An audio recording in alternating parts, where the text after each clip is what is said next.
Buenos días, hermanos. Gracias a Dios que podemos estar una vez más alabándole y recordando su llamamiento. Nos llama y nos llama hacia la cruz, como dice este cántico, y nos llama hacia la cruz en más de un sentido, que hoy queremos meditar en su palabra. Y yo doy gracias al Señor porque nos permite, como decía Kevin al principio, estar juntos en espíritu, no físicamente. Es algo que no habíamos experimentado, por lo menos no de manera tan prolongada.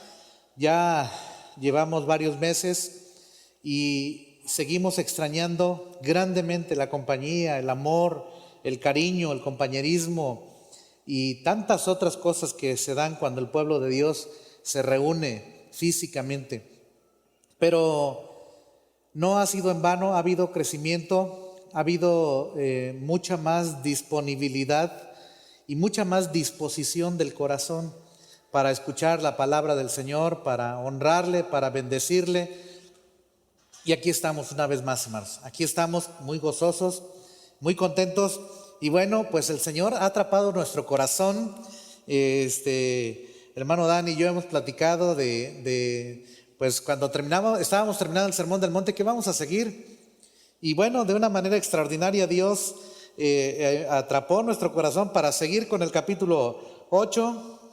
Ya vamos en el 9 y la verdad es que han sido muchas bendiciones, mucha edificación, mucho crecimiento. Creo que todos los que hemos estado en esta serie de sermones después del Sermón del Monte, nos hemos dado cuenta de cuán fructífero ha sido el estar juntos participando de la palabra del Señor y sobre todo de la dirección de su Espíritu Santo. Entonces, yo estoy muy contento este día. Doy gracias a Dios por todo. Doy gracias a Dios por la familia que me da, la familia en la carne, la familia extendida, por la familia aquí en el CI, por la familia en la Iglesia Bautista Gracia.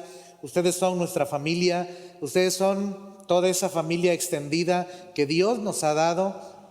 El Señor Jesús prometió que recibiríamos 100 veces de todo aquello que dejáramos y al final la vida eterna.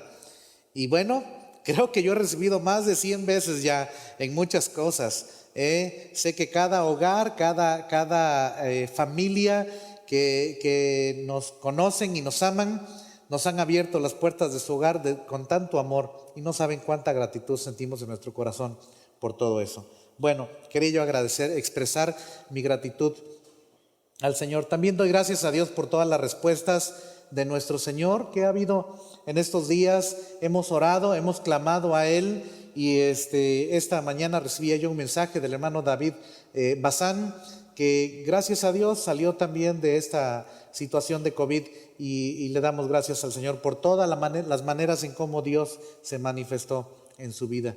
Entonces él quería agradecerlo públicamente, dice, agradecerle a mi Dios por cuán bueno ha sido conmigo. Y hay muchos otros testimonios de la iglesia, de hermanos que yo sé que públicamente lo harían. Hermanos que ni siquiera tienen que ver, situaciones que ni siquiera tienen que ver con el COVID, situaciones de salud, alguna cirugía o alguna otra situación. También doy gracias a Dios por la vida de Pepe Toño que nos compartió ayer, que Dios le ha bendecido con una cirugía exitosa. Entonces, gracias a Dios por todo, gracias a Dios por todo. Vamos a orar al Señor. Padre, muchas gracias, Señor. Tenemos tanto por agradecerte, Padre. Podríamos tener solo un culto de expresar gratitudes, de bendecir tu nombre, de alabarte, de glorificarte, Señor, como dice Apocalipsis, de darte a ti la honra, la gloria, la alabanza, la sabiduría y todo el poder, Señor, en reconocimiento porque tú eres Dios, porque tú has hecho maravillas entre nosotros, Padre, y aun cuando hay distancia física entre nosotros, no la hay en el vínculo de tu Espíritu Santo, en ese amor que nos ha unido como familia de la iglesia, Padre. Te damos tantas gracias, Señor. Y Dios, sabemos que muchos otros hermanos también en otras partes del país y aún de fuera del país, Señor, se han estado conectando con nosotros para alabarte, para honrarte, Señor, Dios, es en verdad glorioso ver tu mano obrando con tanto poder, con tanta gracia, con tanta misericordia para nosotros, Señor. Y Dios, al abrir tu palabra, oramos que por favor nos bendigas. Oramos que tengas misericordia de nosotros una vez más y nos alimentes y nos lleves a pastos frescos y a aguas de reposo en este día. Te lo rogamos, Padre, y te damos gracias en Cristo Jesús. Amén. Amén. Pues bien, Mateo capítulo 9, Mateo 9 hasta el versículo 13, Mateo 9 al 13. Sigan ahí con su vista la lectura. Si quieres leer en voz alta ahí donde estás, está bien hacerlo. Dice: pasando Jesús de allí, vio a un hombre llamado Mateo, que estaba sentado al banco de los tributos públicos, y le dijo: sígueme. Y se levantó y le siguió. Y aconteció que estando él sentado a la mesa en la casa, he aquí que muchos publicanos y pecadores que habían venido se sentaron junto a la mesa con Jesús y sus discípulos. Cuando vieron esto, los fariseos dijeron a los discípulos: ¿por qué come vuestro maestro con los publicanos y pecadores? Al oír esto, Jesús les dijo: los sanos no tienen necesidad de médico, sino los enfermos. Id pues y aprended lo que significa misericordia quiero y no sacrificio, porque no he venido a llamar a justos, sino a pecadores al arrepentimiento. Qué glorioso pasaje. Marcos también nos da su versión de este episodio. Marcos capítulo 2, versículo 13 al 17. Dice: después volvió a salir al mar, y toda la gente venía a él y les enseñaba. Y al pasar vio a Leví, hijo de Alfeo, sentado al banco de los tributos públicos, y le dijo: sígueme. Y levantándose, le siguió. Aconteció que estando Jesús a la mesa en casa de él, muchos publicanos y pecadores estaban también a la mesa juntamente con Jesús y sus discípulos, porque había muchos que le habían seguido. Y los escribas y los fariseos, viéndole comer con los publicanos y con los pecadores, dijeron a los discípulos: ¿qué es esto? ¿Que él come y bebe con los publicanos y pecadores? Al oír esto, Jesús les dijo: los sanos no tienen necesidad de médico, sino los enfermos. No he venido a llamar a justos, sino a pecadores. Wow. Lucas también nos da la versión en su evangelio. Lucas 5, 27 al 32. Después de estas cosas salió y vio a un publicano llamado Leví, sentado al banco de los tributos públicos, y le dijo: sígueme. Y dejándolo todo, se levantó y le siguió. Y Leví le hizo un gran banquete en su casa, y había mucha compañía de publicanos y de otros que estaban a la mesa con ellos. Y los escribas y los fariseos murmuraban contra los discípulos, diciendo: ¿por qué coméis y bebéis con los publicanos y pecadores? Respondiendo Jesús les dijo: los que están sanos no tienen necesidad de médico, sino los enfermos. No he venido a llamar a justos, sino a pecadores al arrepentimiento. Qué hermoso pasaje, hermanos. Pues bien, volviendo a Mateo capítulo 9, estamos en esta serie de sermones sobre el Evangelio de Mateo, y pues no sé si el Señor quiera llevarnos hasta el final del libro del Evangelio de Mateo. Todo parece ser que sí. La verdad es que hemos estado disfrutando esto. Y Mateo nos ha estado presentando una serie de milagros en la vida de las personas, milagros físicos. Pero hoy quiere detenerse Mateo a contarnos un milagro que Dios hizo en el corazón de alguien muy especial, en su propio corazón. Y tiene mucha discreción Mateo. Hay cosas que como vimos en la lectura, no nos dice Mateo, nos dice Marcos y nos las dice Lucas, ¿sí? Mateo debió haber sido un hombre muy adinerado, Debió haber tenido muchísimas ganancias por causa de su empleo. Recuerden, Mateo es un trabajador del Imperio Romano, es un recolector de impuestos, ¿sí? Y ellos tenían un sistema tan terrible. Bueno, no sé si más terrible que los sistemas de este mundo en nuestro pleno siglo XXI, pero tenía un sistema tan terrible el Imperio Romano. Subastaba los puestos de publicanos, los cobradores de impuestos. Tienes que pagar una cantidad enorme y si lograbas pagarla, entonces te quedabas con ese distrito. Y al estar leyendo, uno se da cuenta que, por ejemplo, Galilea y específicamente Capernaum era uno de los lugares más codiciados para cualquiera que quisiera ser un publicano de la aduana más importante de todo Israel. O sea, Capernaum era donde convergían las carreteras que venían del norte de Asiria, Damasco especialmente, que era una ciudad importante. Pero no solamente Damasco, que era la ciudad próxima, grande, pero si seguías podías llegar a Antioquía, podías dar la vuelta y podías llegar a Tarso, por ejemplo, que era la cuarta ciudad más grande del Imperio Romano.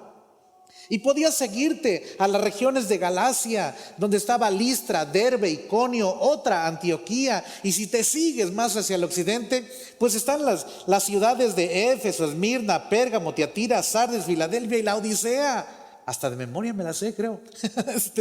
Y si vas de Capernaum hacia abajo, pues te encuentras ciudades pequeñas en todo lo que es Israel, ciudades grandes como Jerusalén, y si te vas más abajo llegas a Egipto, y en Egipto fabricaban una y mil cosas, y Israel era la garganta por donde tendría que pasar todo el comercio, entradas y salidas, eran las garitas internacionales, era por donde tendrían que pasar y pagar sus impuestos, y había impuestos fijos.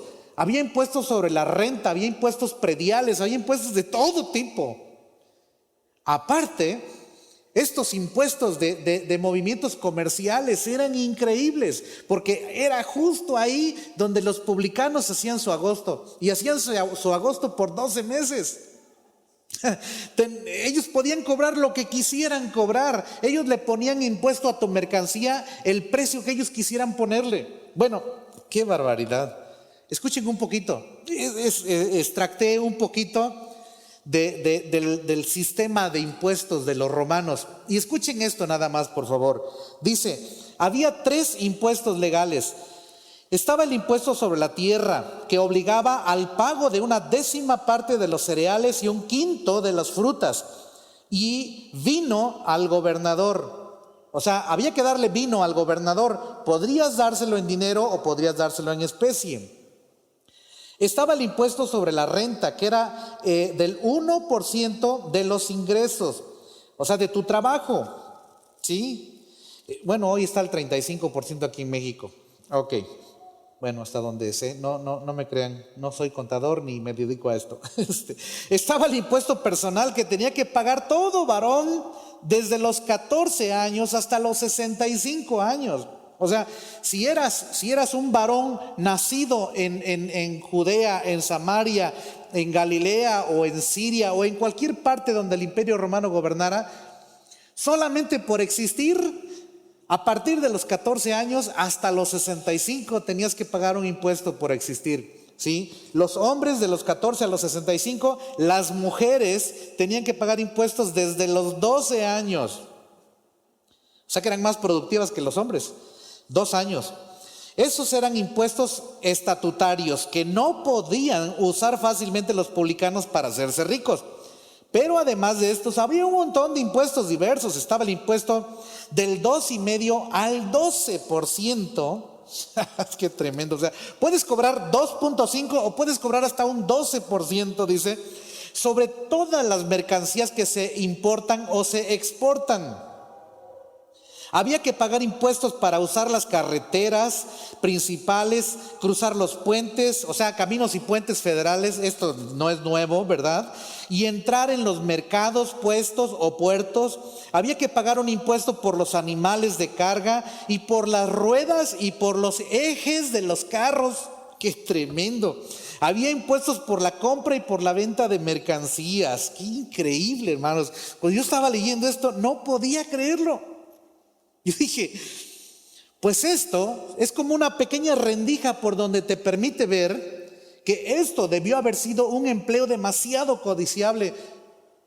Bueno, no para muchos judíos, quizá para un buen número de ellos. Y Mateo está entre ellos. Hay muchos publicanos. Ahí en la comida estuvieron muchos publicanos. Yo no sé si ahí también llegó Zaqueo, no lo sé, pero recuerden, Zaqueo era el jefe de los publicanos. Y bueno, hay muchísimas cosas que no les puedo decir porque algunas ni las entiendo, para acabar pronto. Otras son tan complejas de explicar, pero era todo un sistema, hermanos. O sea, literalmente los cobradores de impuestos podrían hacerse millonarios. Valía la pena pagar una suma de dinero por obtener ese empleo. Será tremendo. Mateo está viviendo en una burbuja de dinero, en una burbuja de placeres, en una burbuja de comodidad. También en una plataforma de odio, de rencor. Se dice que los publicanos eran odiados aún de una manera peor que como odiaban a los soldados romanos que venían de Italia. Estaban considerados dentro de los ladrones y de las prostitutas más indignos de todo Israel. Bueno, Cristo lo dijo, ¿verdad?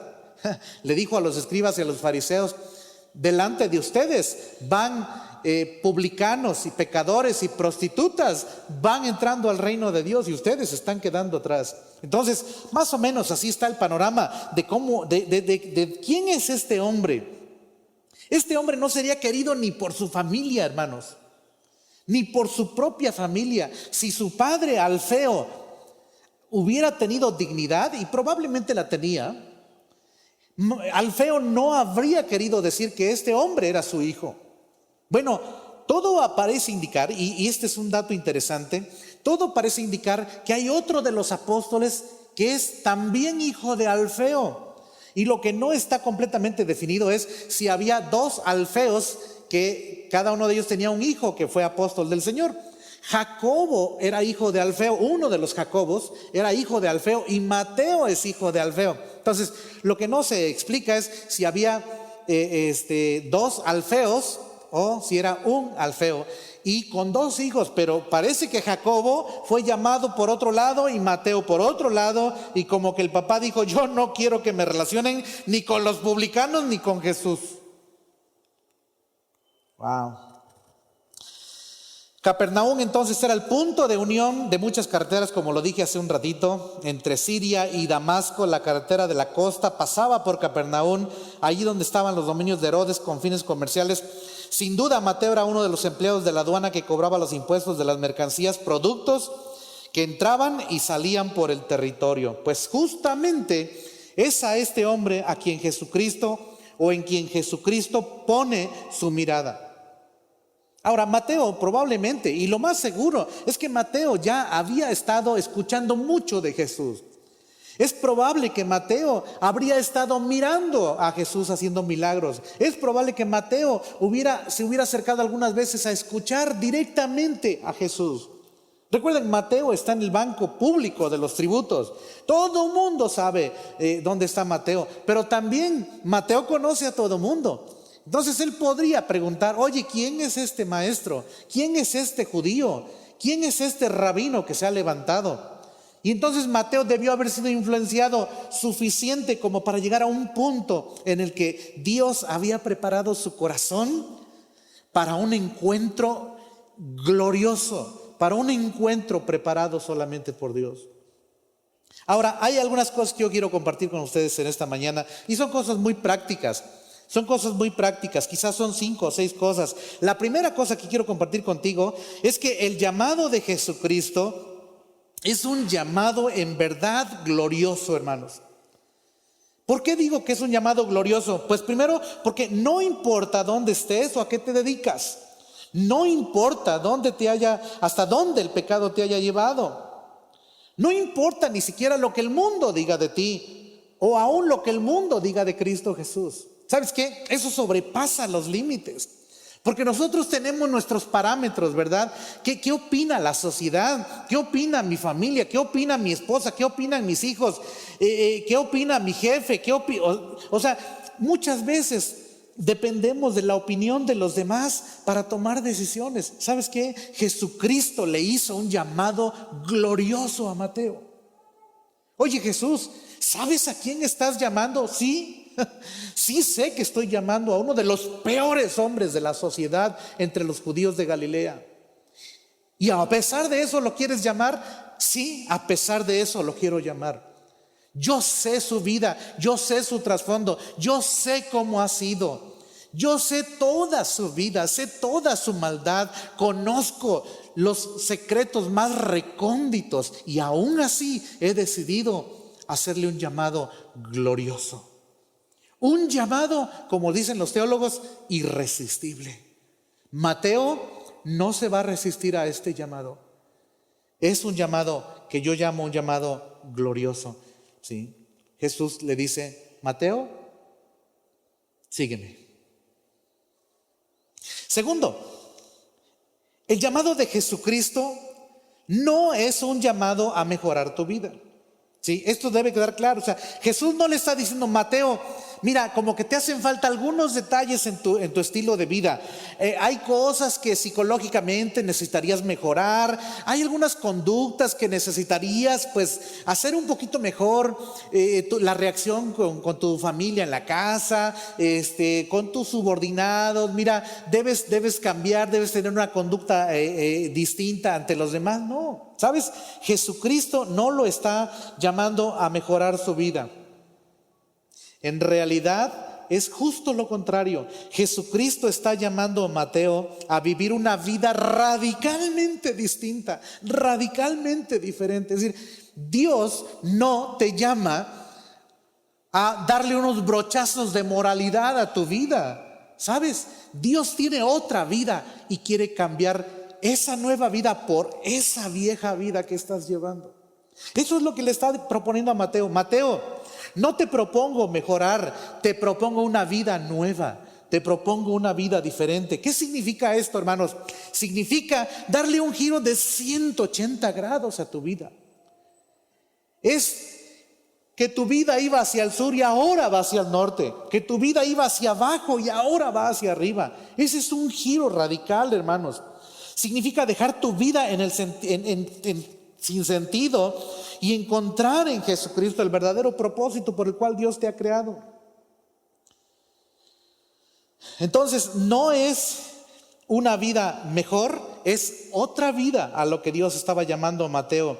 No es la diferencia entre el cielo y la tierra, en realidad es la diferencia entre el cielo y el infierno, a lo cual Dios estaba llamando a Mateo. Es la diferencia entre la vida en abundancia que Jesucristo puede dar y la vida miserable que tu amo, el diablo, te ha estado dando.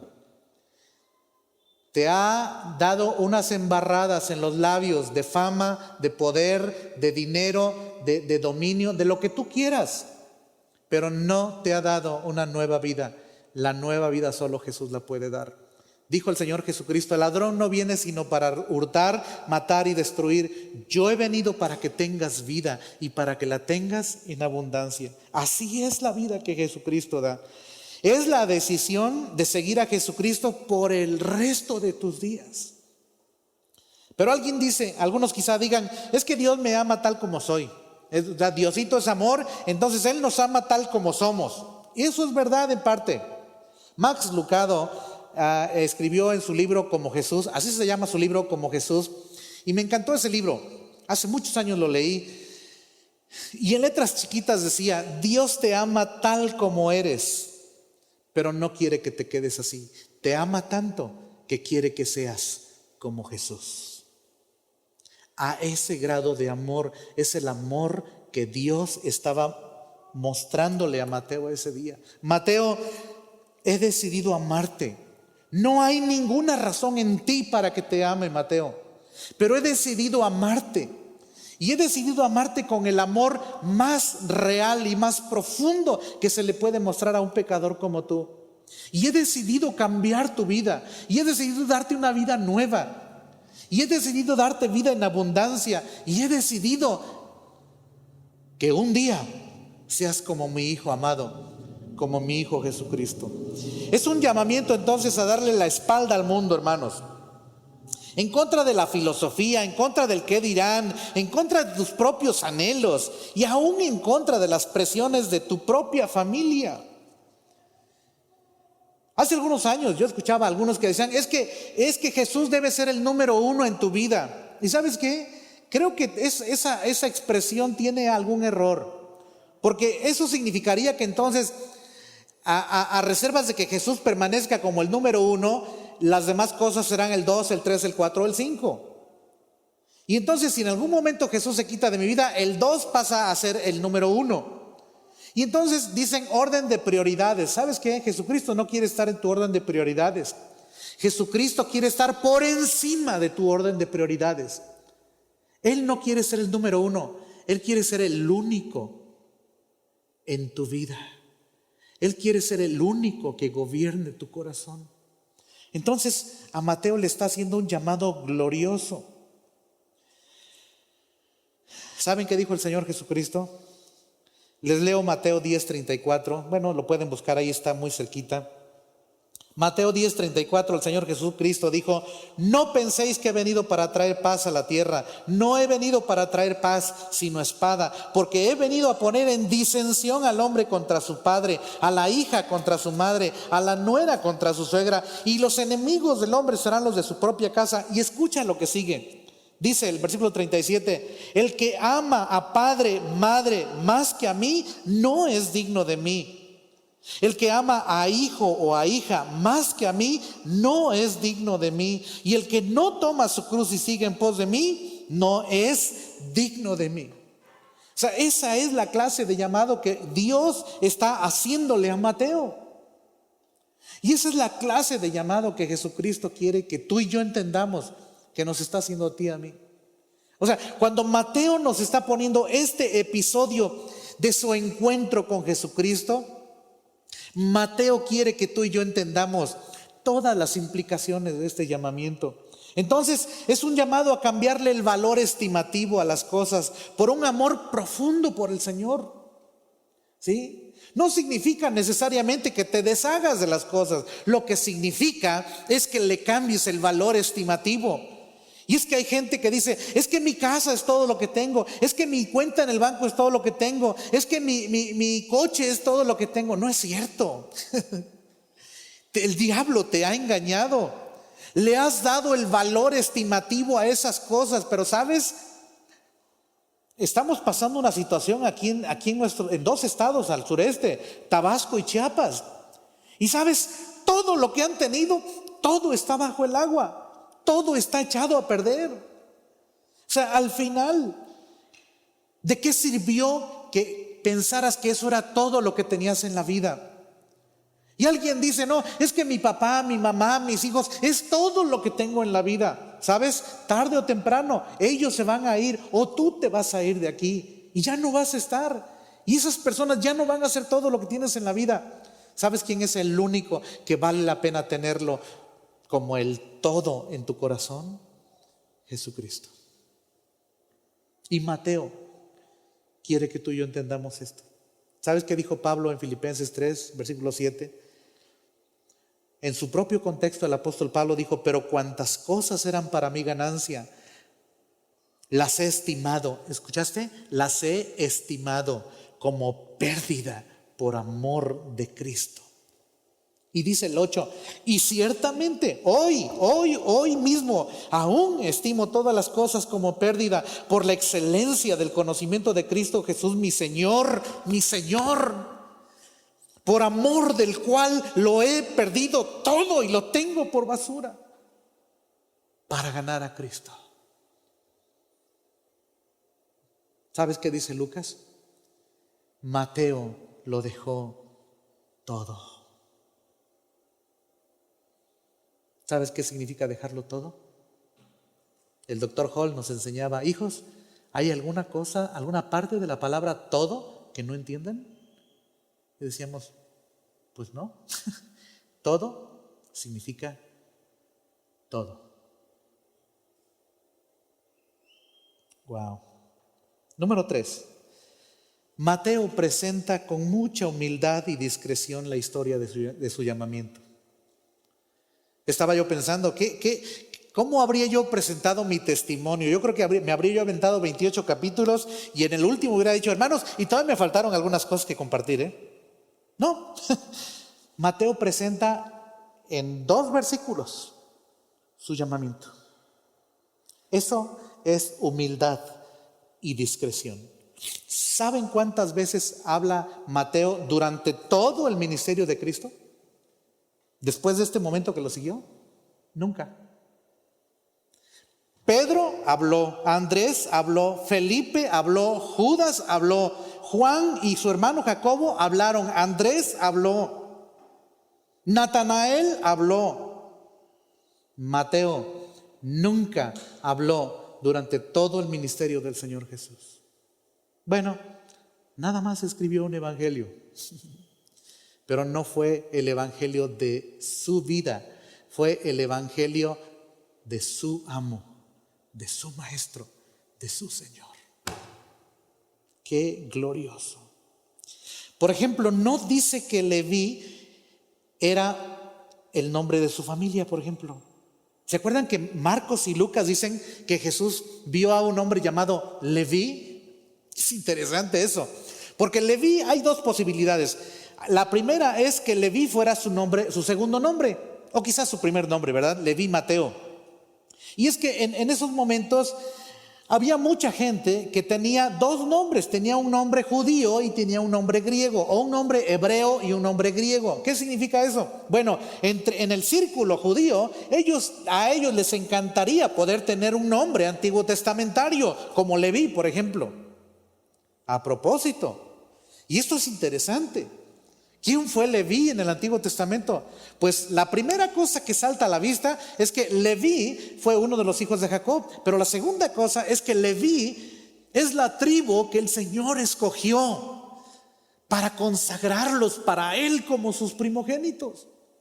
Ahora Mateo trae eso de nacimiento. Sus padres probablemente pensaron, quisiéramos que Mateo fuera un levita, un hombre entregado a Dios. ¿Sabes? Eso es lo mejor que le puede pasar a tus hijos. No importa qué carrera agarren. La pregunta es si podrían en cualquier oficio en el que estén, en cualquier profesión en la que estén, si podrían vivir consagrados como Leví allá en el Antiguo Testamento. Eso es lo glorioso. Pero la segunda cosa que probablemente está implicada en el nombre Leví es que a lo mejor Leví es un levita. A lo mejor sus padres son de la tribu de Leví. Yo no lo sé, no lo dice el texto. Pero a lo mejor es Mateo de la familia de Leví. No lo sé tampoco. Su padre se llamaba Alfeo, pero quizás era Alfeo de la tribu de Leví. Yo no lo sé. Había muchos levitas regados por todo el territorio. Pero Mateo tiene cuidado de no decirnos eso. Quien nos dice eso es Marcos y Lucas. Entonces, es muy probable que Leví, el nombre Leví llevara una connotación ahí de honor.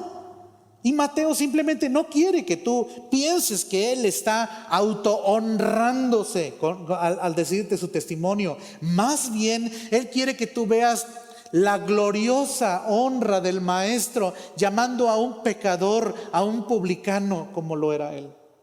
Entonces, mientras oculta su nombre, y esto es curioso también, ¿saben por qué? Porque hay algo que Mateo no oculta. No oculta su pasado.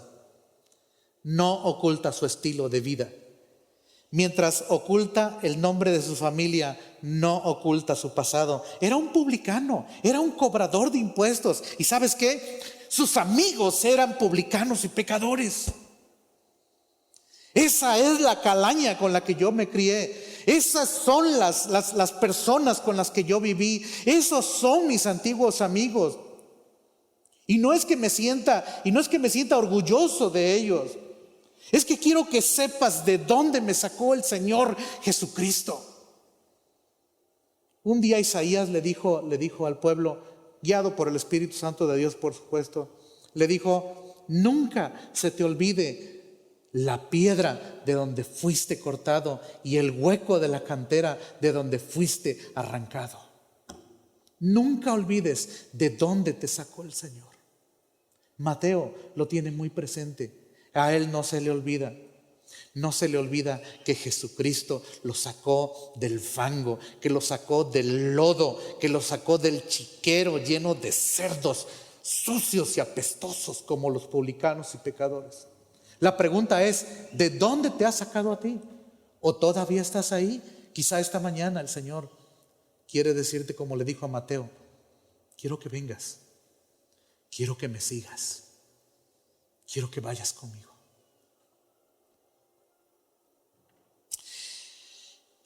Mateo se asegura de que entendamos que su llamamiento no fue por mérito propio, sino fue por pura gracia libre y soberana de nuestro Dios.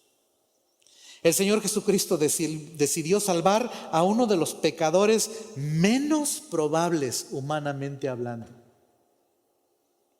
Qué increíble, ¿no, hermanos? Número 4. Debemos fijarnos en lo que Mateo perdió. Pero también debemos fijarnos en lo que Mateo encontró. Mira, lo he resumido en 3 cosas rápidas. Primero, Mateo perdió un cómodo trabajo. Un trabajo que le daba muchos dividendos, que le daba muchos privilegios. Pero encontró el verdadero propósito por el cual Dios lo creó. ¿Qué prefieres? Si Dios llegara este día a tu vida y te dijera: quiero cambiarte la vida, quiero que dejes aquellas cosas que has estimado de valor, que has estimado como lo único que tienes, y quiero que me sigas, quiero que desestimes esas cosas y que me pongas como el Rey en tu corazón. Mateo lo hizo. Segundo, perdió buenos ingresos también. O sea, no solamente un trabajo cómodo, pero también perdió ingresos. Pero ¿sabes qué encontró? Dignidad. Encontró la dignidad que solo el Señor te puede dar. Esto me recuerda a Mefiboset. ¿Se acuerdan de Mefiboset allá en el Antiguo Testamento? El hijo de Jonatán. Cuando Jonatán y Saúl murieron, el rey Saúl murió, y que después de establecerse David como rey, mandó a buscar si había alguno de la familia de Saúl a quien hiciera yo misericordia por amor de Jonatán, dijo David.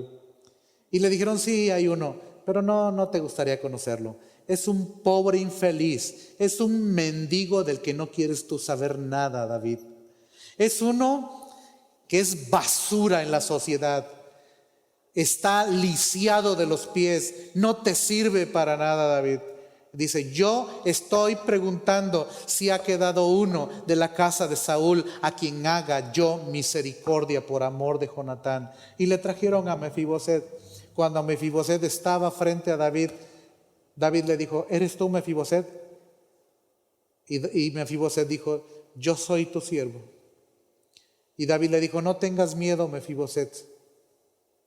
Te he mandado a llamar porque tengo una buena noticia para ti. Te voy a devolver todas las tierras que eran de tu padre. Te voy a poner a un administrador de todo lo que tienes. Y tú vas a estar sentado a mi mesa para comer conmigo todos los días de tu vida. ¿Sabes qué dijo Mefiboset? Señor, ¿quién es este perro para que tengas misericordia de mí? ¿Sabes qué dice la Biblia? A partir de ese día, Mefiboset todos los días se sentaba a la mesa del rey. Eso se llama dignidad, que solamente Dios te puede dar. Dios puede cambiar tu vergüenza por dignidad. Y tercero, perdió una cómoda seguridad, una seguridad temporal. Pero ¿sabes qué encontró? La seguridad de la vida eterna. ¿Ya viste cómo es abismalmente distinto? Número 5. Número 5. Me faltan 2 cosas rápidas.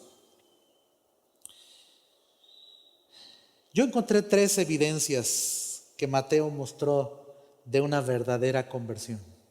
3 evidencias que Mateo mostró de una verdadera conversión. Primero, cuando Jesús lo llamó, se levantó y lo siguió. ¿Sabes qué? Así es cuando Dios te habla al corazón. Jamás vas a ser igual. Si dices que eres cristiano, entre comillas, y todavía sigues viviendo la misma vida de cerdo que vivías antes, ¿sabes qué estás evidenciando?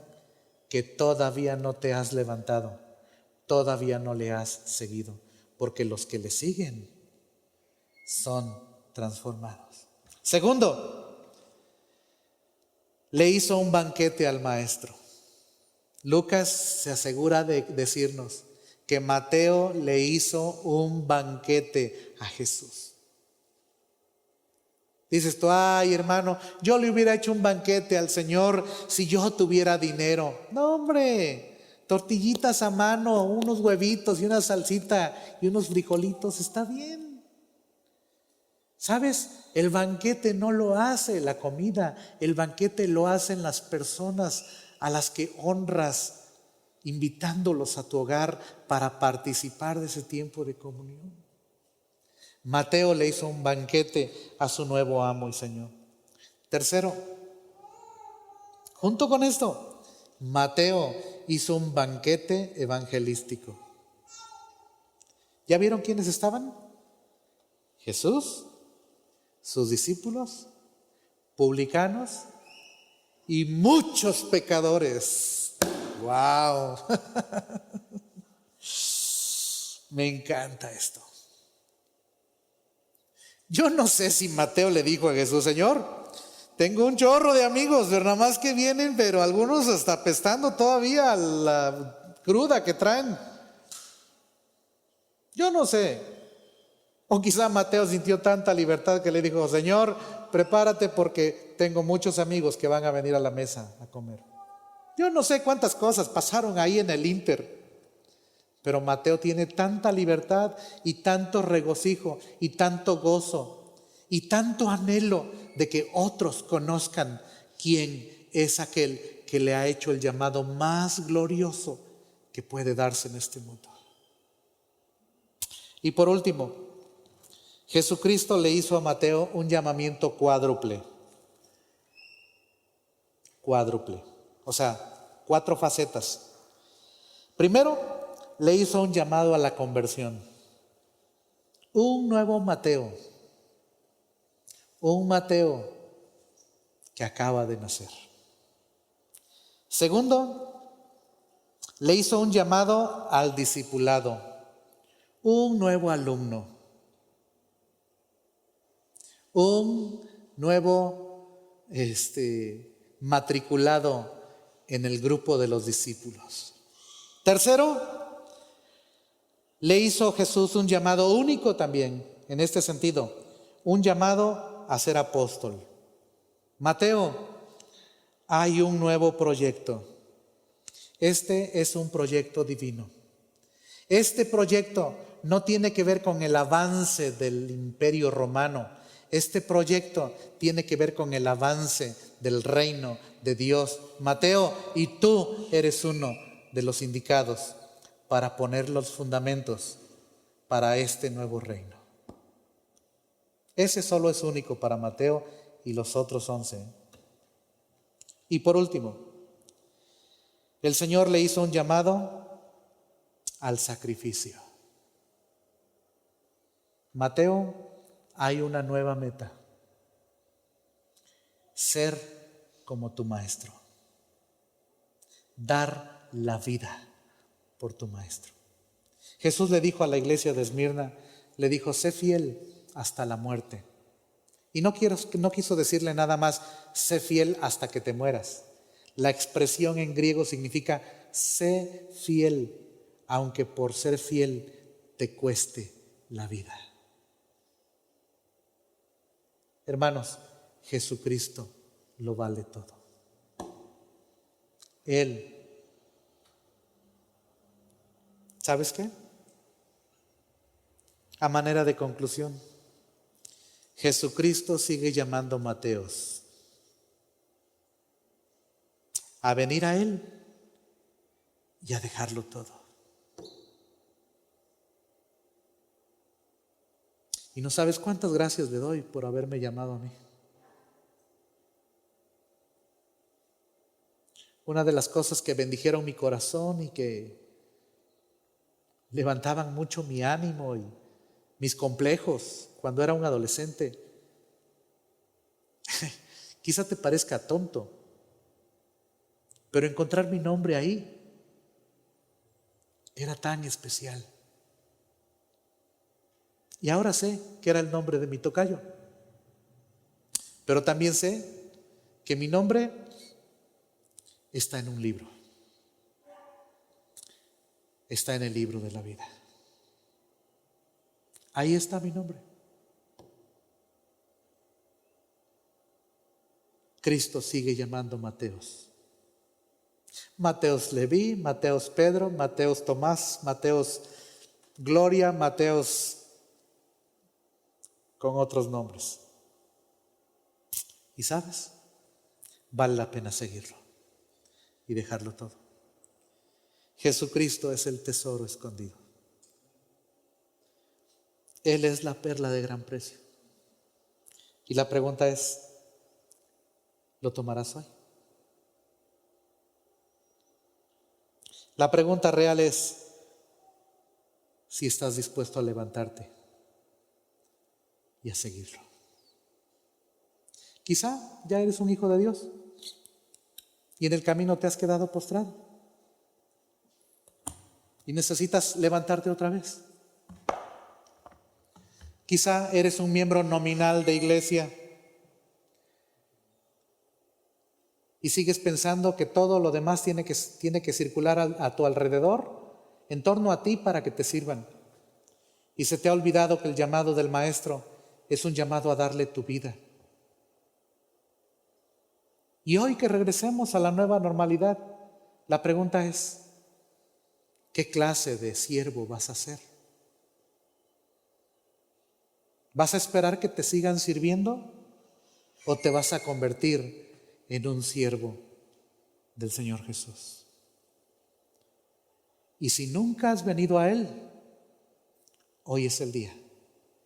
De ese cuádruple llamamiento, el primero es un llamado a venir a los pies de Cristo y empezar una nueva vida. Ven a Él. Todavía no he encontrado a alguien que se haya arrepentido de haber venido a Cristo. Todavía no. Tengo apenas 39 años de seguir a Cristo. Todavía no he encontrado a uno. Pero sí he encontrado a muchos que se arrepienten de no haberle dado su vida a Cristo. Ven a Él hoy. Él está llamándote por tu nombre. Ven a Él.